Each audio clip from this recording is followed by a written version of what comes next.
Mom doesn't speak in the car as we drive to the school. She's thinking, and so am I. I don't want to go to the principal. I'll be in even worse trouble than before. I'm scared. My head is a bubbling mess. Mom says the school has to do something. Mom said George Hamill has to be expelled. As if he'd be expelled. Mom said I can leave this school. I want to leave. I have to leave. Usually Mom parks outside the gates, but not today. Mom drives right inside the schoolyard. Jack, we're here. I feel sweat drip down my neck and molten lava roll through my head. I look at Mom, who doesn't care that her hair is fluffed and that her yellow sunflower bobs around like a field of wheat. She stamps up the stairs, stamps along the corridor, stamps into the secretary's office with me tagging behind her. I'm here to see the principal. The secretary says quietly, "He's waiting." The principal and Mr. Angelo stand up when we enter. "Well, I hope you don't mind, but I've asked Mr. Angelo to join us. If there's a problem, we'll sort it out." Mr. Angelo hates me. My throat dries up and I try to swallow. Mom sits down and I sit next to her. Mom said I could leave school. I want to leave now. The principal adjusts his reading glasses as he flicks through the school report on his desk. Jack's work has been deteriorating. We want to help Jack. The principal coughs.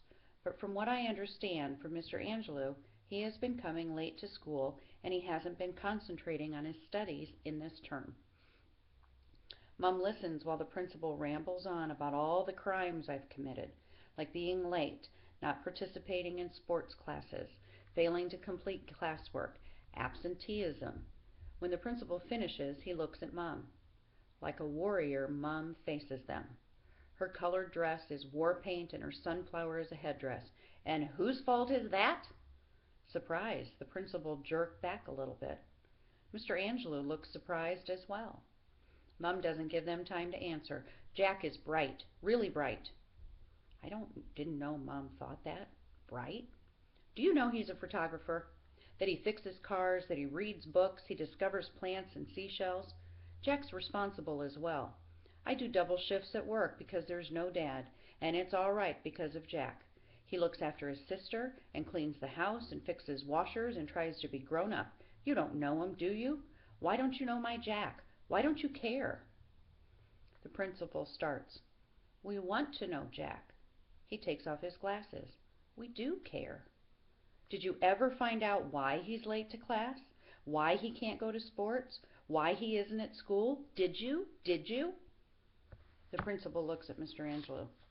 Well, you don't know Jack, and you don't know what's happening in your own school. Mom's words target the principal and Mr. Angelo like arrows. Bullseye, bullseye.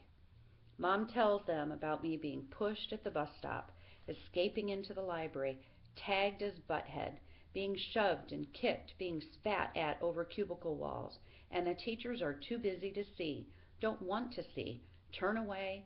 It's easier to punish Jack to show all those bullies that they're right. Jack is nobody. Mom's breathless and she puts her arms around me. Jack's somebody. Jack's somebody, and Jack won't be coming back to this school again. Mr. Angelo brings Mom a glass of water. The principal waits for a while and then speaks to me. Jack, we need to do some investigating. You are important to us. We will fix this, but you have to give us some time. Time? I don't want to. I just want to leave. The principal looks at Mom. This school is here for Jack. Maybe it's a good idea that Jack has a few days off until we find out what's going on. Can we meet again? Say in 2 days? Mom stares at me. I stare at the ground. My head is like thunder. Mr. Angelo's rosy cheeks glow and his bald head shines. He walks Mom and me to the door. I promise we'll sort this out, Jack. You are somebody.